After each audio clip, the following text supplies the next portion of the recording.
Hello, everybody. We are Bridging Realms with Melody Pash. I'm Melody Pash. And my team members are Jill and Darla. Everybody say hi to Jill and Darla. We are super happy to be here today. And we've got a really kind of a fun and interesting dream that we're going to talk about today, which is very much ties into more of a corporate storyline connected to not only where individuals are right now, but also just uniformly with the whole nation. It really ties in, and it's a fun one. So we're gonna go ahead and get started with this one. Okay, I'm gonna read the dream, and then we'll talk about our notes and kind of see what our impressions were. But this is kind of a fun dream. Let me see if I can find the whole dream. Okay, I was in my car in a newly built up area, so a new development. I had done what I needed to do and was trying to find my way back home. The map or GPS in my car was working, but wouldn't show me the route, wouldn't take her home. I decided to turn left to find my way to the main road. I ended up turning into a parking lot of the sales center of this new development. I went in to ask how to get to the main road, and there was no longer a way out of the parking lot. There was a block in every direction, other parked cars, construction, barriers, all kinds of things were in the way so that she couldn't get out. Somehow I ended up in a truck, a big flatbed trailer truck, where she is driving in the cab. She's in the cab. She's driving this huge flatbed trailer and truck. There's a bear in the passenger seat. She says he seemed friendly, not threatening in any way. And she was protecting papers that she needed to keep dry because it had begun to rain. It seemed that they opened up a lane specifically so that she could get out of the parking lot. She said it was very dicey, but I made it through. At some point, my husband showed up in his pickup truck, but he wasn't able to help me. And that's the end of the dream. So, kind of makes you wonder about this dream, doesn't it? It's kind of funny. Got lots of different aspects to it, and again, think of it as more of a corporate setting rather than just individually, because this is very much a corporate storyline. So, Jill, you want to share some of your thoughts, or Darla, either one? Yeah, sure. Well, like you were saying, this does feel like a corporate message that the nation is in. And newly built up development sounds like what we are in now, what the nation is dealing with in the change. And so there's construction going on, a lot of construction. And we know that Donald Trump is one that loves construction. He's always building. So this follows right along with that. And there are pockets of success that are being established, and new laws are being implemented, and replacing those things that are old or just haven't served the nation well. Like, we're just coming out of the last administration, so Yeah, I'm there's going a to lot stop of you there. I'm going to stop you there because you've got a lot of really good notes on those pieces, but I'm going to throw some other pieces in and let Darla sure. come in as well, because I want to go back to the development part where it's a new development. It's exactly like you were saying, Jill. This is a newly built up area, well a new development is going to be something that's typically started or constructed from nothing. So to build a new development with where you're going to construct a whole new neighborhood, everything has to be graded down.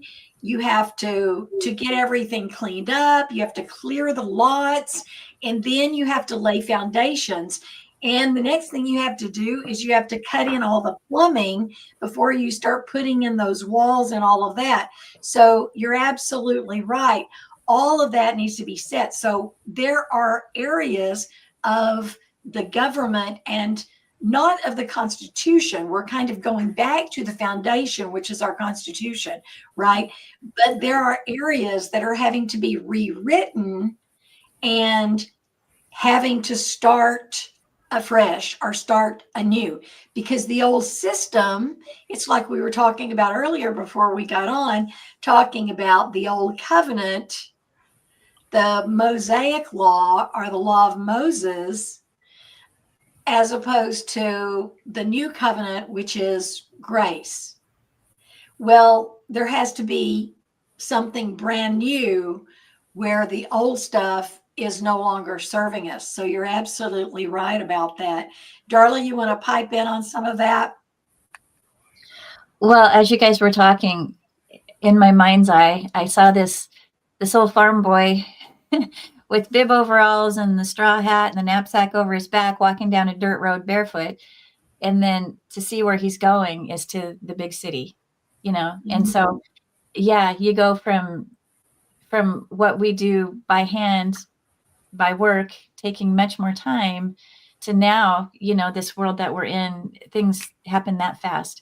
And so, yeah, to set the, you know, the foundation of, you know, here we are, and now almost immediately the dreamer, you know, okay, I start out in a car, you know, in a newly built up area. So obviously the arrival compared to the farm boy that I see to this person is already way advanced. And I think sometimes we forget it hasn't been all that long, you know, since the car was invented, you know, and the joke, you know, Henry Ford said, you can have one any color you like as long as it's black, you know. Well, now black is pretty much reserved for the classic cars. You know, you don't just see, you know, so it's just the conglomeration, the package all put together like it is. And it's not like it's going nowhere. It is going there, you know, and at breakneck speed. But that was my... Yeah, and I like your imagery of the farm boy, you know, coming out of, you know, that more, I'm going to use the word rudimentary or parochial thought processes and paradigms, not where we were simple-minded, but things were simpler. There were simpler times, which those are all good, and we need to go back to simpler times. But we were also, there was a naivety, which is not a bad thing, but there's also an unawareness, you know, just an ignorance of what can be. Right. And so that's a perfect imagery of where we are now. Like you were talking about, everything's moving at breakneck speed. It's that rapid, right? We've come through the industrial era and gone into the information era, and I don't know, maybe we're in the technology era now. I don't know what they're calling the new era. That maybe they're calling it AI, or I don't know what they're calling it, but everything is moving so quickly, and we literally have to change our mindsets and our capacity to be able to, it's that place of transitioning from, you know, the old dirt road to, like you said, being in the old Model T, and then all of a sudden you're in a Tesla. You know, it's like it happened so quickly. I mean, look back at just none of us are really spring chickens, but we're also not old. And just to think about, what was available when we were kids, and what's available now and how the whole world has changed. And there's no going back. You stand still, you get left in the dust. There's no going back and no stopping where we are. And I think that's a very big key. That's a Well, very big key. That Go ahead, picture Jill. to me is phenomenal too, because it shows how we evolve, and that is the foundation. The simple times, and the person that would do hard work and labor and see the fruit of it. Well, that's the backbone of America, and that would also be a picture of the grassroots movement. And I believe that, that's what we need. We need common sense, and we need, that work ethic. And so there's a lot of that involved in those simple times, because that's the foundation. So we have to have history. We have to be reminded of the past in order to grasp hold of the future and to take it in the right direction. Because Right. it's all our fundamental. And if you don't have that foundation, you can't build a new development. It's like you were talking about. President Trump is so well equipped and so knows construction. It's innately in him. He's been around it literally all his life. It's a part of who he is. Well, he understands building. He understands building. And not just in the natural sense or in the physical sense, like we think. He understands how it works in a sense of building or constructing or making a construct that changes an era, like we were talking about earlier. We have come out of an old age, right? We're at the end of an age and we're moving into, yes, a new age. And I'm not talking about occultic activity. I'm talking about we are literally needing to embrace a new age, a new era. And that's where we are. Hello, Miss Alexandria. How are you, my dear? Good to see you. So, yeah, things are changing, and they're changing so quickly. Just like Darla was saying, it's like, and if you can't go back. There's no way to hold on to the past. It's going to slip through your fingers, right? Let me read a little bit more of this dream. The dreamer is saying, this is such a perfect picture, perfect imagery of what we're talking about. She said, I had done all that I needed to do and was trying to find a way back home. She was done with whatever her task was, and she was trying to get back home. The map in her car was working, but it wouldn't give her that route. Well, we're talking about that unknown transition that we're all in at this very moment, right? I'm telling you, everybody I talk to right now is like, I'm in transition and I have no way to know what's going on, and I don't know how to get back to my comfort level. Well, you may as well give it up, because that is not even available to you any longer. The old comfort level it no longer exists. It just literally no longer exists. So we will learn to be comfortable in a new era with a new agenda and a new construct inside a new development. But we have to also get through the transition of watching things develop as they're having to rewrite some things that were written fallibly, that were full of error and should have never been written in the first place. A lot of things that were, like the federal government, that were established and then considered to be part of our government. They're the federal government, the feds are not it's not even connected to the government, Mm. not in the way it was in the beginning. The feds, all of that association is a private, that's a private organization. So all of those beliefs and those paradigms, again, it's coming to that place out of naivety where we're, number one, having to see the mess. We have to get through the mess and through the transition. And then everything is completely changing. And here we are, used to being barefoot on that old dirt road in our bib overalls. And we've got to get sophisticated in a hurry because things are developing around us, and we better learn how to drive that car, right? What do you guys think? Yeah. Well, transition always is messy. Construction is always messy until you get everything out of the way. And boy, are we doing that now, with our immigration. And there's just a lot of things that are needing to take place and have. We do have pockets of success. So, there You're there right. is some construction there that's going on. It just seems like sometimes it's pretty slow going and hard. So Yeah. yeah. And she was, the dreamer was saying she couldn't get the route home. She couldn't figure out how to get home. So she couldn't get back to her comfort level. And then she decides to turn left. She's trying to get back to the main road. Well, the main road, what if the main road is like your North Star? It's your foundation, getting back to your foundation.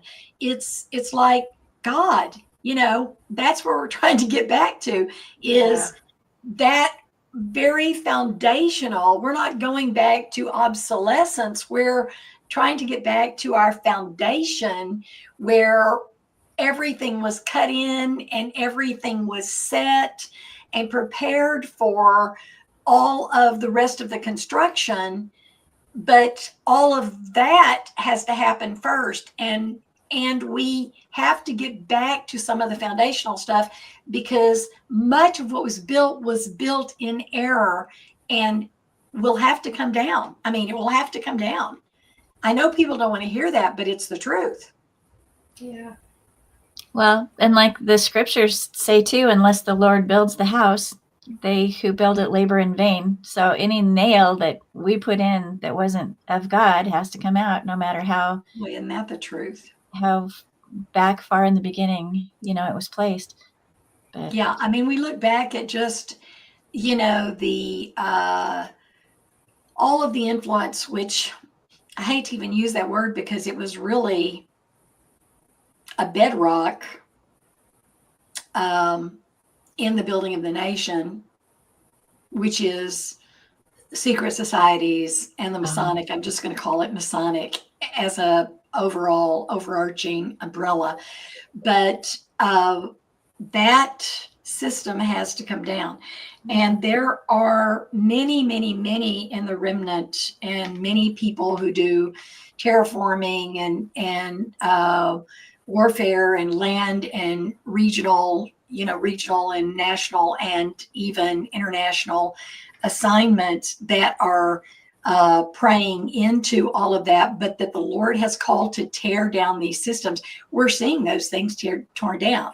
I mean, the small church that I'm connected to here in Texas is doing ground strikes that are connected to basically severing the ties of many, and I am not going to go into a lot of detail just because all of that is still in the works, but many principalities and entities that have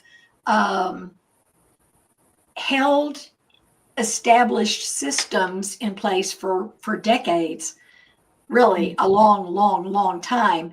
And those things have to come down for the new development to be built, because we have to go back to the foundation. So again, we're back to that foundation. Yeah. She says, the dreamer says, I ended up turning into a parking lot of the sales center. Now, interesting, because in this new development, you always have an office where the sales office, so where all of the sales are happening, and you get to pick your floor plan and look at the blueprints and all of that stuff.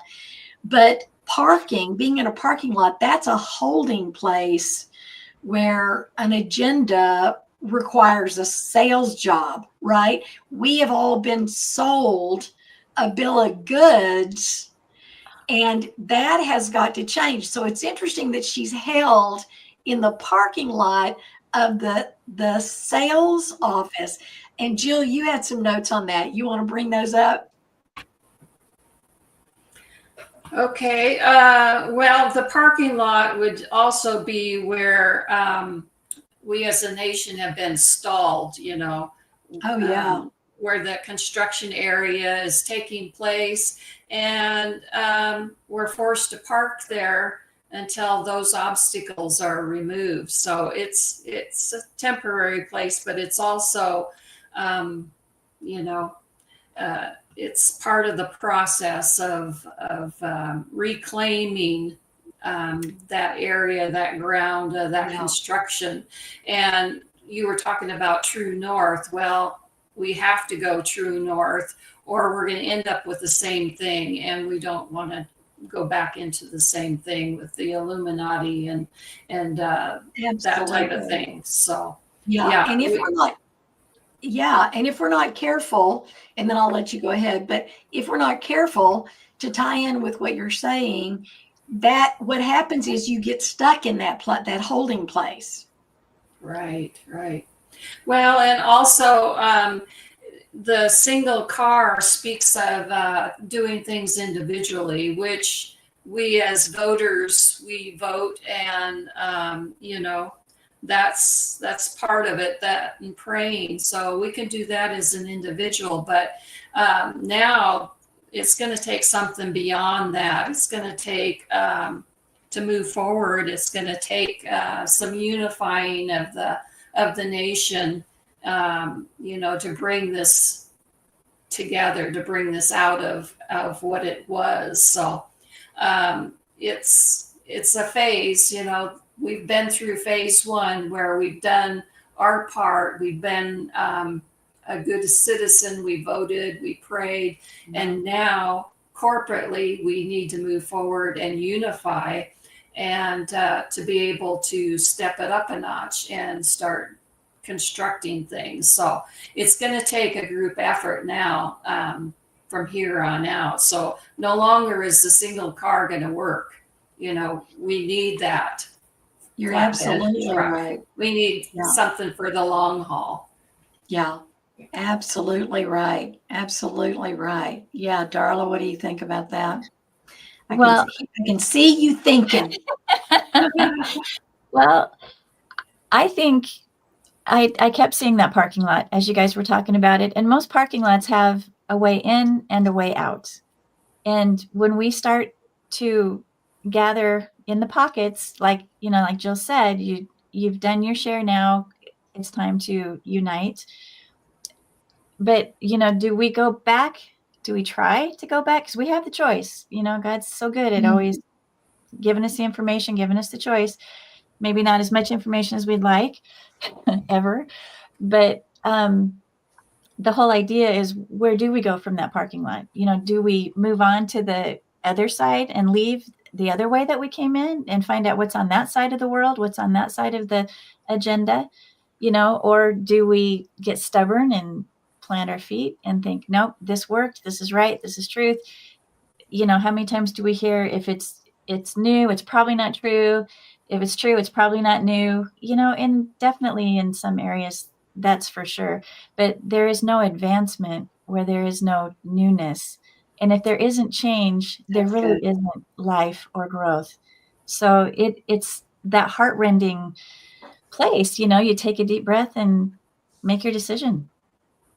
Boy, that is right. And that is so poignant. I mean, without change, there is no growth. You're absolutely right. Jill, you were about to say something. Yeah, I was going to say that that sales center is interesting too, because that's where you make your selections and that's where you express your mindsets. Like the nation, they Right. have a headquarters that would be considered a headquarters. And that's where, in that center, that's where you find out what their policies are, their guarantees, and their pledges and what they're going to do. So that's part of that building There you construction go. that we really need.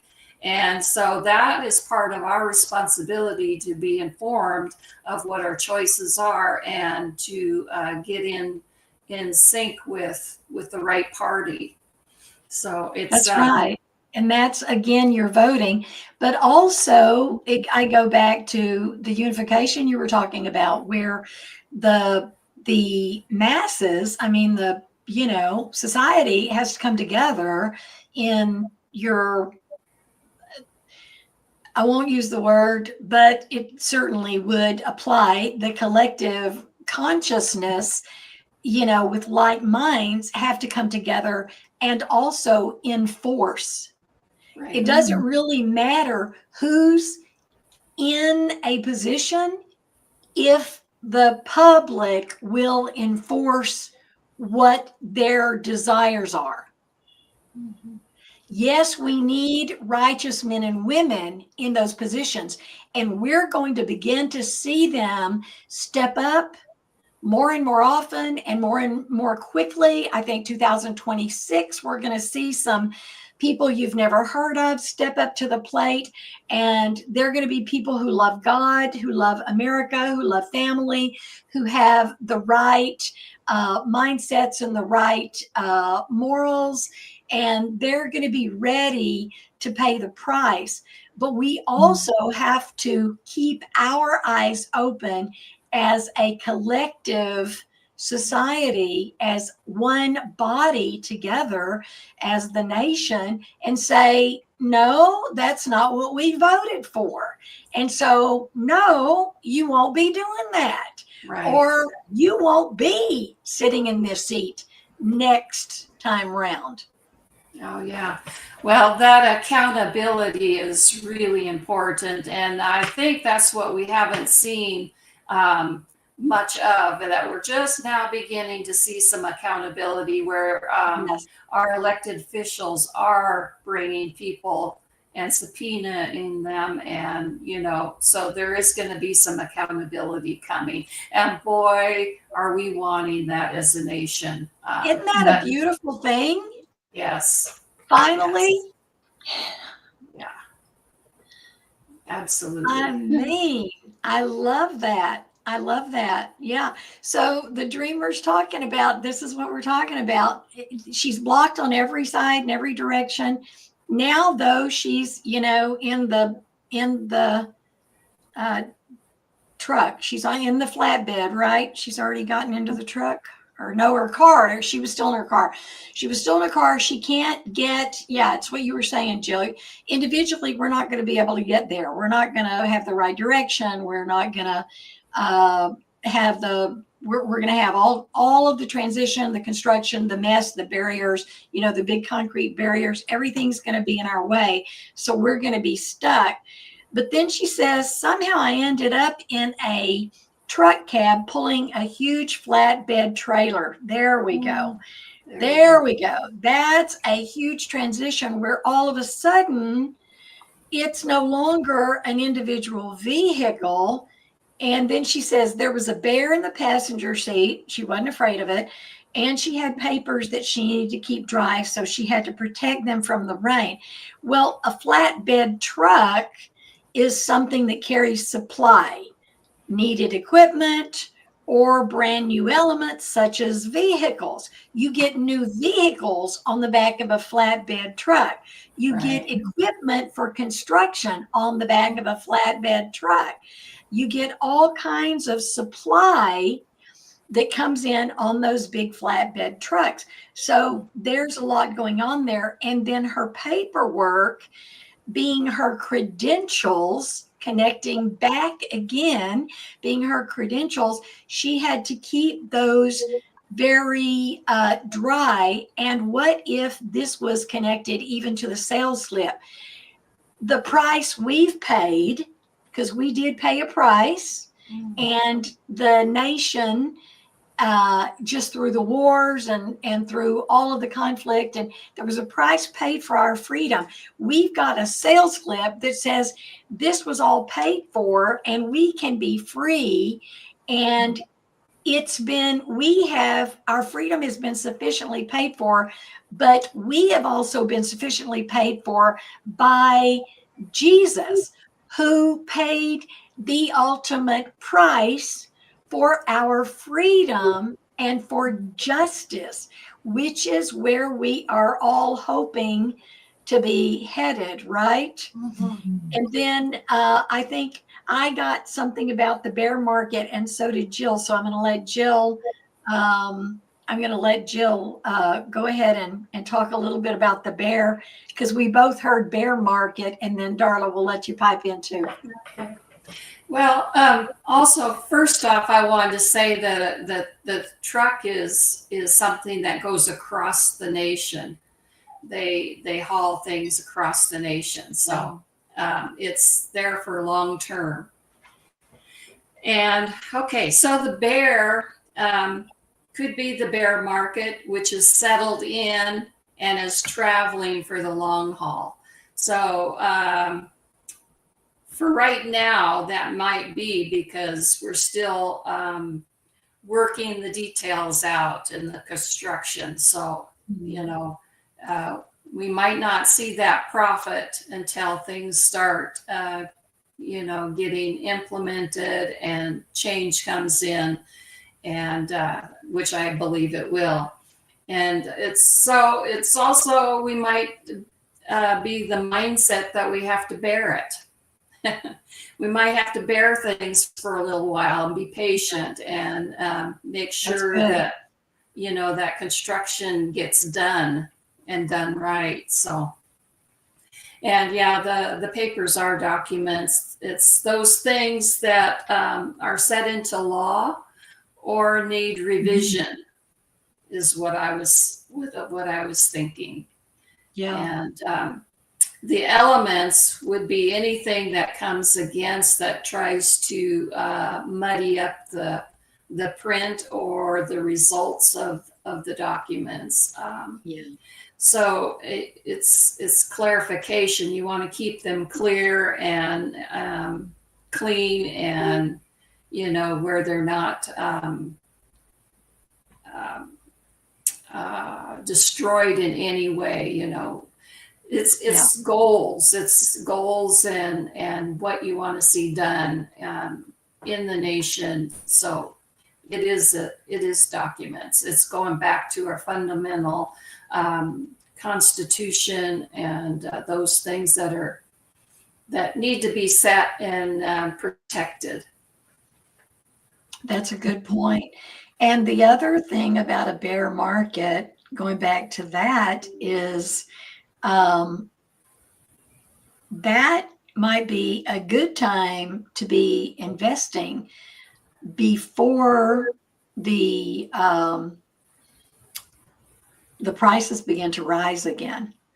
That might be the best time to invest. Well, we as a people need to be investing in our nation and in our own lives and in the system, so that what we have down the road is as valuable and as copacetic as we all hope it would be, and to the benefit of the people and for the people. Yeah. Go ahead, Darla. Well, that word bear, funny how many meanings, how many word plays, but the bareness of our self, our transparency, when it settles and sets, then so many other things become clear. We figure out where we've been, and it gives a lot more hope in where we're going. Was it Solomon who said, with all you're getting, get understanding, and I like how, both of you had such different, but such profound perspectives of that bear. The currency, the way, like you said, this could be a way to invest, to understand the signs of the time, which we're encouraged to know. And to see, you look at all the tribes of Israel, and Zebulun were the ship people. They would go way far away and they would come bring all these goods back. They supported Issachar, the tribe who knows the signs of the time, because they wanted them to be free, to have all of their time. They supported them so they could have all their time finding out the signs of the time, listening to the Lord, finding that transparent place to where decisions can be made and made rightly. It's scary. Investments are scary. Building a house can be scary. And what you were talking about earlier, about holding people accountable, especially our leadership, oh golly, I might have jumped off a ledge here. I think we absolutely have to do that. And they have to be set with us in a place where we can see their bareness. And we look at a lot of the political leaders. I mean, look at what it took to get cabinet set up. Oh my gosh, the pointing fingers, and some of these things were true. Maybe this guy was unfaithful to his wife, whatever. But what does that have to do right now with what we're talking about? So that we know what we're dealing with, and if that's an issue, which of course it's an issue, but does it disqualify a person for future accountability?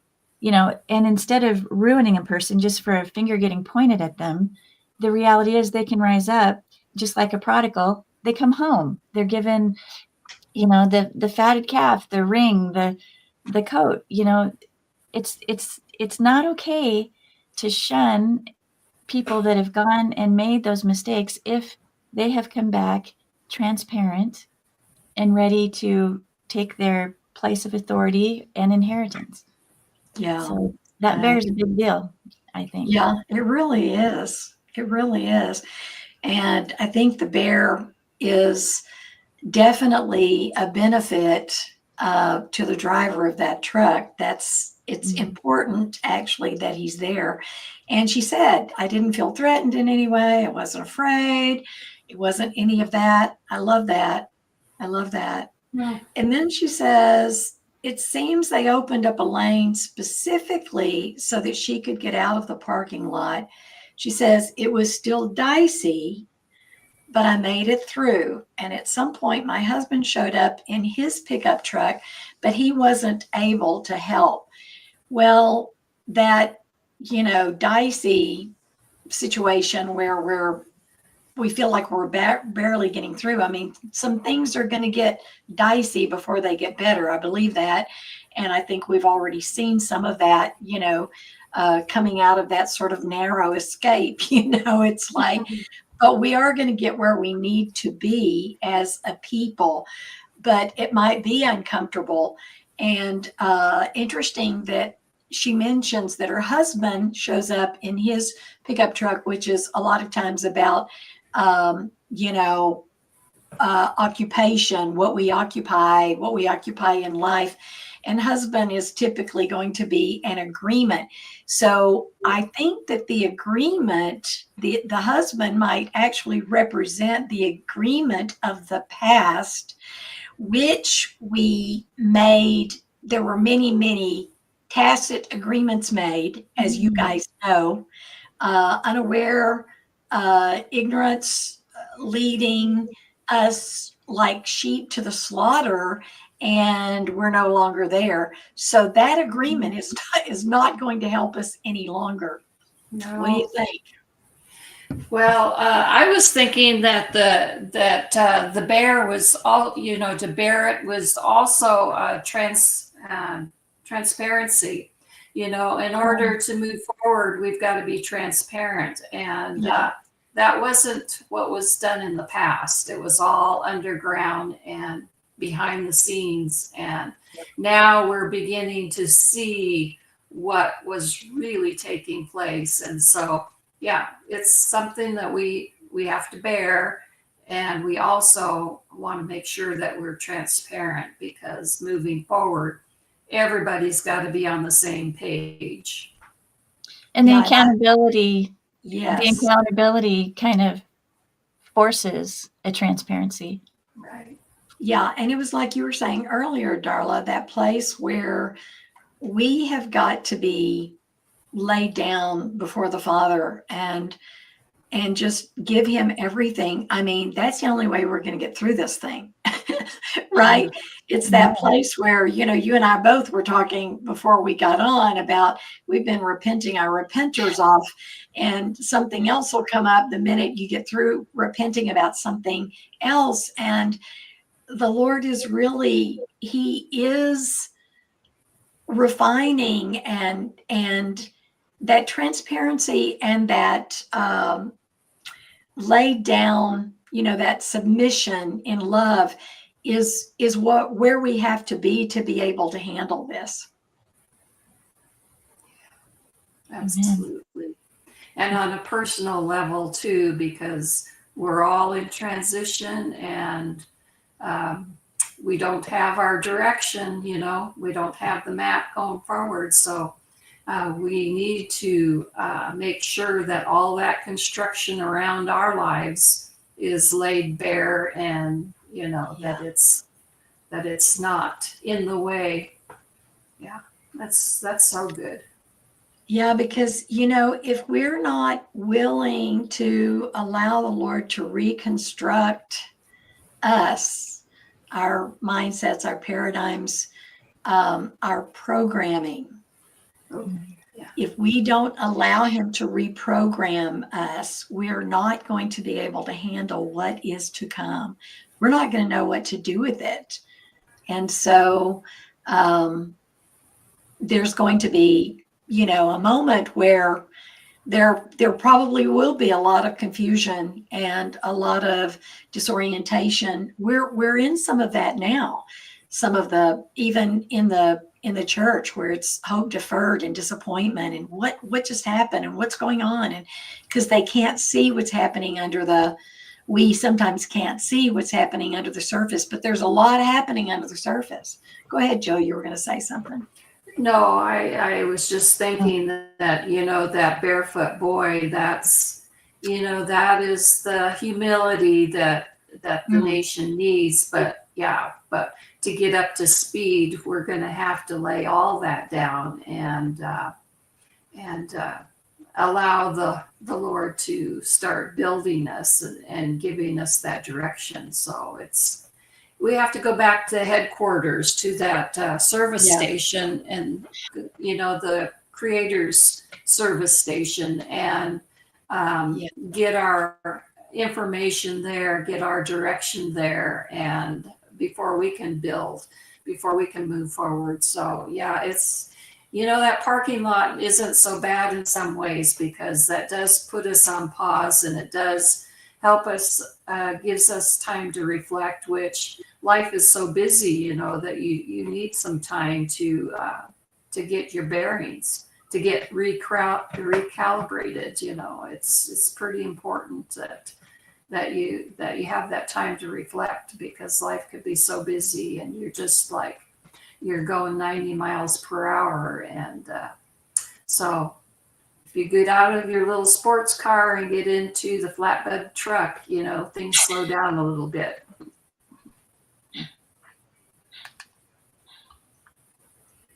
That's true. Yeah, we have to know where our help comes from. There is only one true reliable source. And, you know, just like we were talking about AI, how helpful it is, but yet how deceiving it can be. I was listening to some things just yesterday, and I was listening to an old time preacher who is long gone. And I thought, wow, they got, this is the real thing because the voice sounds right and the terminology is all right. But at one point they said something about the distractions of scrolling, continuing to scroll. Well, I looked up, this person died in 1976. There was no scrolling. And so, at one point, who needs God when you got AI? But yet, who needs AI when you got God? And we have to determine where our help is coming from.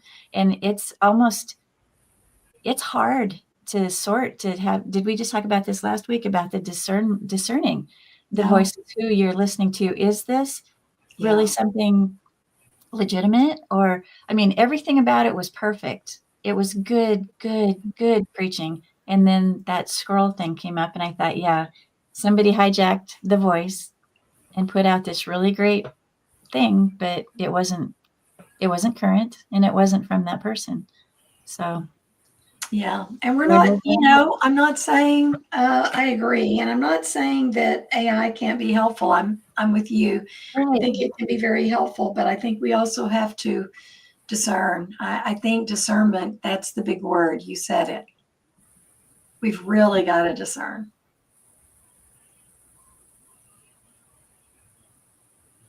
It's an interesting time, isn't it, girls? Boy, oh Boy, oh boy. boy. Yeah, well, it just reminds you of in the last days that knowledge is running to and fro. And boy, that is a perfect picture of how far it's come and how quickly it changes. Mhm.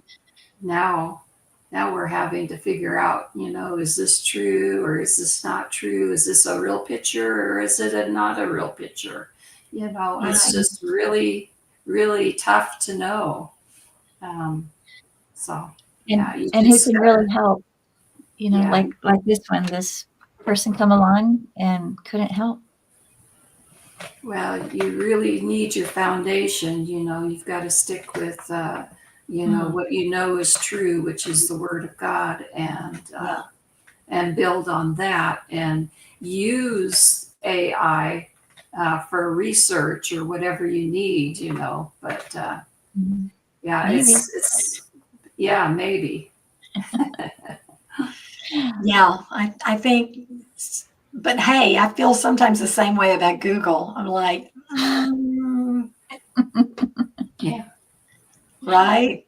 We Yeah. really have to discern.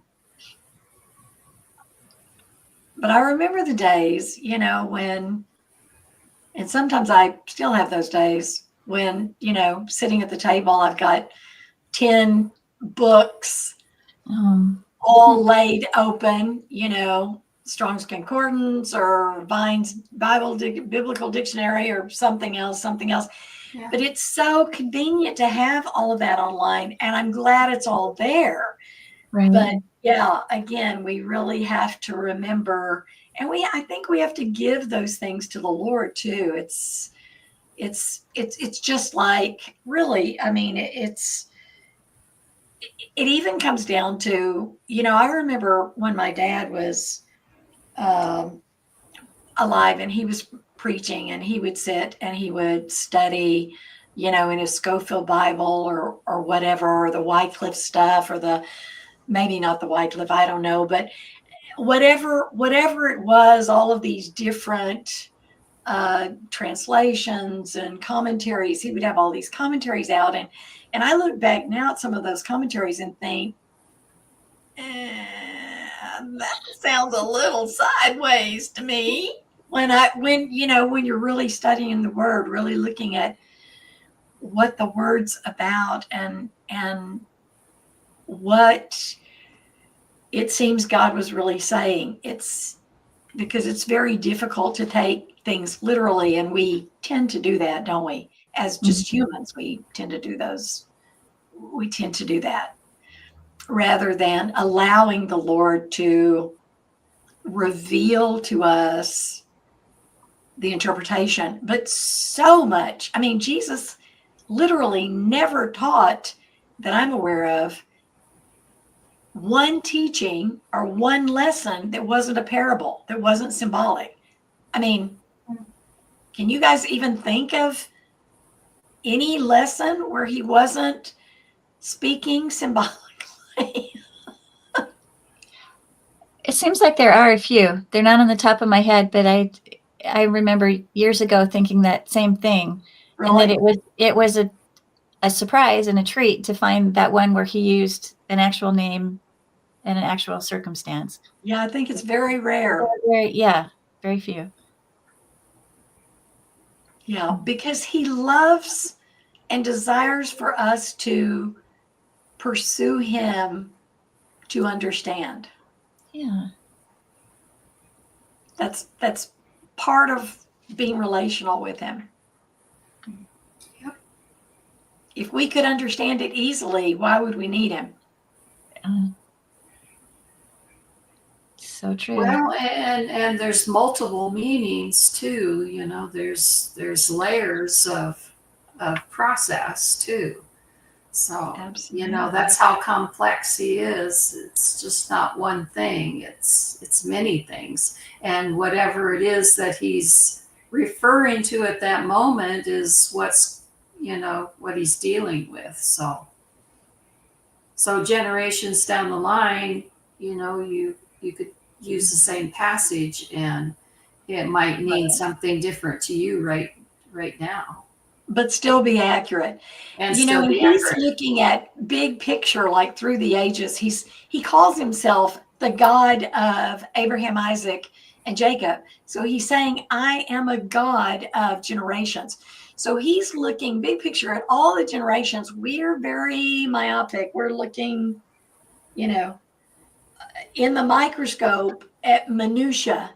And he's looking at this huge picture, and we have trouble seeing with our natural eyes what it is he's actually trying to reveal to us. And he's speaking all the time, but he's revealing things that we sometimes don't have yet a capacity for. And we want it now.